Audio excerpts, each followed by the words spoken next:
teachers, and my dear friends. Today feels a little unreal. It feels like it was yesterday I walked into this school not knowing what was waiting for me. First of all, I'd like to thank our teachers for your patience, guidance, and constant support that not only shaped our character marks, but also our character. You encouraged us, corrected us, and believed in us, even when we doubted in ourselves.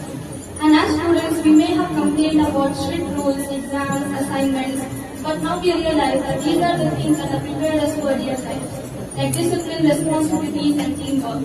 These lessons will stay with us forever. And to my friends, thank you for the shared laughter during boarding classes, shared snacks, and uncountable memories.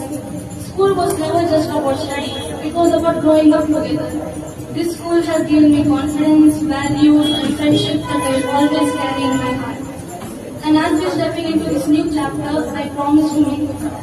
Thank you.